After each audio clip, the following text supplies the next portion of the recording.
ನಮಸ್ಕಾರ ಎಲ್ಲರಿಗೂ. Welcome back to my channel. ಮನೆಯಲ್ಲಿ ದಿನ ಎಷ್ಟು ಹೊತ್ತಿಗೆ ಪೂಜೆ ಮಾಡಿದ್ರೆ ಒಳ್ಳೆಯದು, ಹಾಗೆ ಪೂಜೆ ಮಾಡುವಾಗ ಏನು ಮಾಡಬಾರ್ದು, ದೇವರ ಪೂಜೆಯನ್ನು ಮಾಡುವಾಗ ಅದರ ನಿಯಮಗಳನ್ನು ಕೈಂಕರ್ಯಗಳನ್ನು ಗಮನದಲ್ಲಿಟ್ಕೊಳ್ಳೋದು ತುಂಬಾ ಅವಶ್ಯಕ. ಪ್ರತಿದಿನ ದೀಪ ಹಚ್ಚಿ ಇಷ್ಟ ದೇವರುಗಳನ್ನು ಪ್ರಾರ್ಥಿಸುವುದು ಹಿಂದೂಗಳ ಧಾರ್ಮಿಕ ನಂಬಿಕೆ. ಜೈನರು, ಬೌದ್ಧರು ಕೂಡ ಪೂಜೆಯನ್ನು ಮಾಡ್ತಾರೆ. ಪ್ರತಿದಿನವೂ ಒಂದೊಂದು ದೇವರನ್ನು ಪೂಜಿಸಲಾಗತ್ತೆ. ಪೂಜೆಯ ಸಂಪೂರ್ಣ ಫಲಕ್ಕಾಗಿ ನಾವು ದೇವರ ಪೂಜೆಯನ್ನು ಹೇಗೆ ಮಾಡಬೇಕು ಅನ್ನೋದನ್ನು ಈ ವಿಡಿಯೋದಲ್ಲಿ ನೋಡೋಣ. ದೇವರ ಪೂಜೆ ಮಾಡುವಾಗ ಇವುಗಳು ನಿಮ್ಮ ತಲೆಯಲ್ಲಿರಲಿ. ಕೆಲವು ವಿಶೇಷ ಸಂದರ್ಭಗಳಲ್ಲಿ ವಿಶೇಷ ಪೂಜೆಯನ್ನು ಕೂಡ ಸಲ್ಲಿಸಲಾಗುತ್ತೆ. ಅಂದರೆ ಲಕ್ಷ್ಮೀ ಪೂಜೆ, ಗೌರಿ ಪೂಜೆ, ಗಣೇಶನಿಗೆ ಪೂಜೆ, ವ್ರತಗಳ ಸಂದರ್ಭದಲ್ಲಿ ಮಾಡುವ ಪೂಜೆ, ದೀಪಾವಳಿ ಸಮಯದಲ್ಲಿ ಮಾಡುವ ಪೂಜೆ, ಹೀಗೆ ವಿಶೇಷ ಸಂದರ್ಭಗಳಿಗೆ ತಕ್ಕಂತೆ ಪೂಜೆಯ ವಿಧಾನ ಕೂಡ ಬದಲಾಗುತ್ತೆ. ಆದರೆ ಪ್ರತಿನಿತ್ಯದ ಪೂಜೆಯಲ್ಲಿ ದೊಡ್ಡ ಬದಲಾವಣೆ ಏನಿರೋದಿಲ್ಲ. ಹಿಂದೂಗಳು ಪ್ರತಿನಿತ್ಯ ಯಾವುದೇ ಕೆಲಸ ಮಾಡುವುದನ್ನು ತಪ್ಪಿಸಿದ್ರೂ ಮುಂಜಾನೆ ಮತ್ತು ಸಂಜೆ ದೇವರ ಪೂಜೆ ಮಾಡೋದನ್ನು ಎಂದಿಗೂ ತಪ್ಪಿಸೋದಿಲ್ಲ. ವಾರದ ಪ್ರತಿಯೊಂದು ದಿನ ಒಂದಲ್ಲ ಒಂದು ದೇವರ ಆರಾಧನೆಗೆ ಸಮರ್ಪಿಸಲಾಗತ್ತೆ. ಪ್ರತಿನಿತ್ಯ ದೇವರ ಪೂಜೆಯನ್ನು ಮಾಡೋದ್ರಿಂದ ಕುಟುಂಬದಲ್ಲಿ ಸಂತೋಷ ಮತ್ತು ಸಮೃದ್ಧಿ ಎನ್ನುವಂಥದ್ದು ನೆಲೆಯಾಗುತ್ತೆ. ಹಾಗೂ ವ್ಯಕ್ತಿಯು ಜೀವನದಲ್ಲಿ ಐಶ್ವರ್ಯವನ್ನು ಹೊಂದುತ್ತಾನೆ ಅನ್ನೋ ನಂಬಿಕೆ ಇದೆ. ದೇವರ ಆಶೀರ್ವಾದವನ್ನು ಪಡೆದುಕೊಳ್ಳೋದಕ್ಕಾಗಿ ಪೂಜೆ ಕೈಂಕರ್ಯವನ್ನು ನಿಯಮಾನುಸಾರ ಮಾಡ್ತಾರೆ. ಪೂಜೆ ಮಾಡಿದಾಗ ನಮ್ಮನ್ನು ರಕ್ಷಿಸಲು ದೇವರಿದ್ದಾನೆ ಎಂಬ ನಂಬಿಕೆ, ಮನಸ್ಸಿಗೆ ನೆಮ್ಮದಿ, ಈ ಕಾರಣಕ್ಕೆ ಪೂಜೆಯನ್ನು ಮಾಡ್ತೇವೆ. ಈ ಪೂಜೆಗೆ ಕೆಲವು ಸಮಯ ಕೂಡ ಇದೆ. ಅದ್ರ ಬಗ್ಗೆ ವಿವರವಾಗಿ ತಿಳ್ಕೊಳ್ಳೋಣ ಬನ್ನಿ. ಪೂಜೆಯನ್ನು ಯಾವ ಸಮಯದಲ್ಲಿ ಮಾಡಬೇಕು, ಪೂಜೆಯನ್ನು ಹೇಗೆ ಮಾಡಬೇಕು ಅನ್ನೋದನ್ನು ಕೂಡ ನೋಡೋಣ ಬನ್ನಿ. ಪೂಜೆಯ ಪೂರ್ಣ ಫಲವನ್ನು ಪಡೆದುಕೊಳ್ಬೇಕಾದ್ರೆ ಸರಿಯಾದ ವಿಧಿವಿಧಾನಗಳ ಮೂಲಕ ದೇವರ ಪೂಜೆಯನ್ನು ಮಾಡೋದು ಬಹಳ ಉತ್ತಮ. ಸಾಮಾನ್ಯವಾಗಿ ಕೆಲವರು ಯಾವ್ಯಾವುದೋ ಸಮಯಕ್ಕೆ ದೇವರ ಪೂಜೆಯನ್ನು ಮಾಡ್ತಾರೆ. ಹೀಗೆ ತಪ್ಪಾದ ಸಮಯದಲ್ಲಿ ದೇವರ ಪೂಜೆಯನ್ನು ಮಾಡುವುದು ಅಶುಭವೆಂದು ಪರಿಗಣಿಸಲಾಗುತ್ತೆ. ಧರ್ಮ ಗ್ರಂಥಗಳಲ್ಲಿ ಪೂಜೆಗೆ ಸಂಬಂಧಿಸಿದ ಸಾಕಷ್ಟು ನಿಯಮಗಳನ್ನು ಉಲ್ಲೇಖಿಸಲಾಗಿದೆ. ಇವುಗಳನ್ನು ನಾವು ಪಾಲಿಸೋದು ಅವಶ್ಯಕವಾಗಿರುತ್ತೆ. ಪೂಜೆಯಲ್ಲಿ ನಾವು ಯಾವೆಲ್ಲ ನಿಯಮಗಳನ್ನು ಅನುಸರಿಸಬೇಕಾಗುತ್ತೆ ನೋಡೋಣ.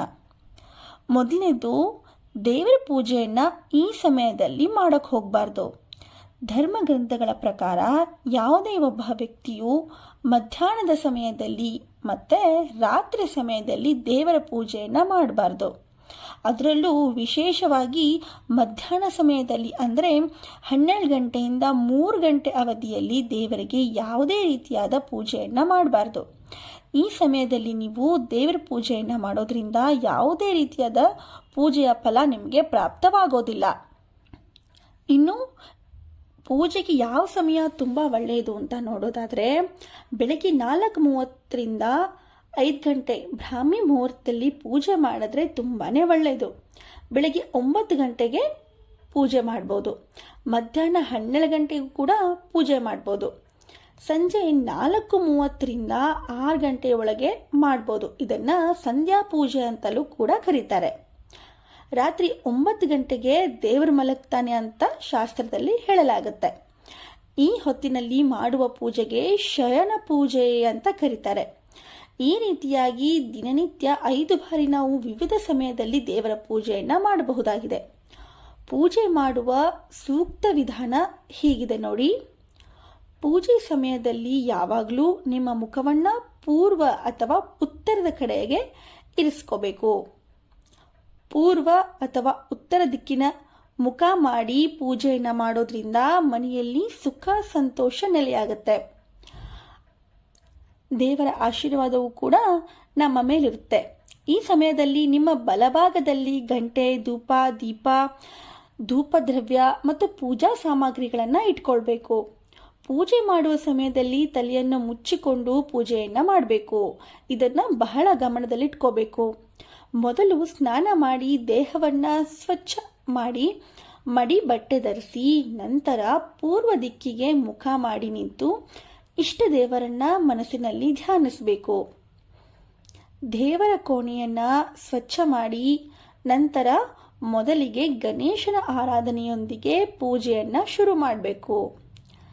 ದೀಪ ಹಚ್ಚಿ ಅಗರಬತ್ತಿ ಧೂಪ ಹಚ್ಚಬೇಕು. ದೇವರಿಗೆ ಧಾನ್ಯಗಳು ಹಣ್ಣುಗಳು ನೈವೇದ್ಯ ಅರ್ಪಿಸಬಹುದು. ಈ ರೀತಿ ಸಾಮಾನ್ಯವಾಗಿ ವ್ರತದ ಸಂದರ್ಭದಲ್ಲಿ ಇಡಲಾಗುತ್ತೆ. ನಂತರ ದೇವರ ಮಂತ್ರಗಳನ್ನ ಪಠಿಸಿ ಧ್ಯಾನ ಮಾಡಿ ನಮ್ಮ ಕೋರಿಕೆಗಳನ್ನು ದೇವರ ಮುಂದೆ ಇಡಬೇಕು. ಇನ್ನು ಪೂಜೆ ಮಾಡಬೇಕಾದ್ರೆ ಏನು ಮಾಡಬಾರ್ದು ಅನ್ನೋದನ್ನು ನೋಡೋಣ. ಸ್ನಾನ ಮಾಡದೆ ದೇವರ ದೀಪ ಹಚ್ಚೋಕೆ ಹೋಗಬಾರ್ದು. ಸುಖಾಸನದಲ್ಲಿ ಕೂತು ಪ್ರಾರಂಭಿಸಿ ಪೂಜೆಗೆ ಕೂತಾಗ ಆಗಾಗ ಎದ್ದು ನೋಡೋದು ಮಾಡಬಾರ್ದು. ನಿಮ್ಮ ಮೊಬೈಲ್ನನ್ನು ಸೈಲೆಂಟಾಗಿಡಬೇಕು. ಆವಾಗವಾಗ ಪೂಜೆಯಲ್ಲಿ ಕೂತ್ಕೊಂಡಾಗ ಮೊಬೈಲನ್ನು ನೋಡೋಕೆ ಹೋಗಬಾರ್ದು. ದೇವರಿಗೆ ಬೆನ್ನು ಹಾಕಿ ಕೂತು ಪೂಜೆ ಮಾಡೋದಕ್ಕೆ ಹೋಗಬಾರ್ದು. ಬರಿಗೈಯಲ್ಲಿ ದೇವರಿಗೆ ಏನೂ ಅರ್ಪಿಸಬಾರ್ದು. ತಟ್ಟೆಯಲ್ಲಿ ಇಟ್ಟು ದೇವರಿಗೆ ಅರ್ಪಿಸಬೇಕು. ಒಂದು ದೀಪದಿಂದ ಮತ್ತೊಂದು ದೀಪವನ್ನು ಹಚ್ಚಬಾರ್ದು. ಹಬ್ಬದ ದಿನಗಳಲ್ಲಿ ಶುಕ್ರವಾರ ಭಾನುವಾರ 11, 12 ಅಂದರೆ ಏಕಾದಶಿ ದ್ವಾದಶಿ ದಿನ ತುಳಸಿ ಎಲೆಯನ್ನು ಕೀಳೋಕ್ಕೆ ಹೋಗಬಾರ್ದು. ಗಣೇಶ ಲಕ್ಷ್ಮೀ ಸರಸ್ವತಿ ನಿಂತುಕೊಂಡಿರುವ ಮೂರ್ತಿ ಅಥವಾ ಫೋಟೋವನ್ನು ಬಳಸೋಕೆ ಹೋಗಬಾರ್ದು. 11 ಇಂಚಿಗಿಂತ ಚಿಕ್ಕದಾದ ದೇವರ ಮೂರ್ತಿ ಬಳಸಿ ಪೂಜಾ ಸಾಮಗ್ರಿ ನೀಟಾಗಿ ಇಟ್ಕೋಬೇಕು. ದಿನನಿತ್ಯದ ಪೂಜೆಯನ್ನು ಯಾರು ಮಾಡಬಹುದು ಅಂತ ಕೇಳೋದಾದರೆ ಇವರೇ ಮಾಡಬೇಕು ಎಂಬ ಕಟ್ಟುನಿಟ್ಟಿನ ನಿಯಮವೇನಿಲ್ಲ. ಮನೆಯಲ್ಲಿ ಪೂಜೆ ಯಾರು ಬೇಕಾದರೂ ಮಾಡಬಹುದು. ಆದರೆ ಪೂಜೆ ಮಾಡುವವರು ಮಡಿಯಿಂದ ಇರಬೇಕು. ಬೆಳಗ್ಗೆ ಎದ್ದು ಸ್ನಾನ ಮಾಡಿದ ಬಳಿಕವಷ್ಟೇ ಪೂಜೆ ಮಾಡಬೇಕು. ಪೂಜೆಗೆ ಹೂವುಗಳನ್ನು ಅರ್ಪಿಸಿ ಮಂತ್ರಗಳನ್ನು ಹೇಳಬೇಕು. ಮನೆಯಲ್ಲಿ ಒಬ್ಬರು ದೀಪ ಹಚ್ಚಿದ ಮೇಲೆ ಬೇರೆಯವರು ಹಚ್ಚಬಾರ್ದು. ಅವರು ಬಂದು ಪ್ರಾರ್ಥಿಸಿ ಹೋಗಬಹುದು. ಮನೆಯಲ್ಲಿ ಆರತಿ ಮಾಡುವಾಗ ಮನೆ ಮಂದಿಯೆಲ್ಲ ಬಂದು ಪ್ರಾರ್ಥಿಸಿದರೆ ಮನೆಗೆ ಮತ್ತಷ್ಟು ಒಳ್ಳೆಯದಾಗುತ್ತೆ. ಇನ್ನು ಯಾರು ಮತ್ತು ಯಾವಾಗ ಪೂಜೆ ಮಾಡಬಾರ್ದು ಅನ್ನೋದನ್ನು ನೋಡೋದಾದರೆ ಮನೆಯಲ್ಲಿ ಸೂತಕವಿದ್ದಾಗ ಪೂಜೆಯನ್ನು ಮಾಡೋದಕ್ಕೆ ಹೋಗಬಾರ್ದು. ಮನೆಯಲ್ಲಿ ಮರಣ ಸಂಭವಿಸಿದರೆ ಹೆರಿಗೆ ಆದರೆ ಪೂಜೆಯನ್ನು ಮಾಡೋಕ್ಕೆ ಹೋಗಬಾರ್ದು. ಮುಟ್ಟಿನ ಸಮಯದಲ್ಲಿ ಮಹಿಳೆಯರು ದೀಪವನ್ನು ಹಚ್ಚಬಾರ್ದು. ಮುಟ್ಟಿನ ಸಮಯದಲ್ಲಿ ರಜ ಅಂಶ ಅಧಿಕವಾಗಿರುತ್ತೆ. ಇದು ಸಾತ್ವಿಕ ಶಕ್ತಿ ಮೇಲೆ ಪ್ರಭಾವವನ್ನು ಬೀರುತ್ತೆ. ಆದ್ದರಿಂದ ಪೂಜೆಯನ್ನು ಮಾಡೋದಕ್ಕೆ ಹೋಗಬಾರ್ದು.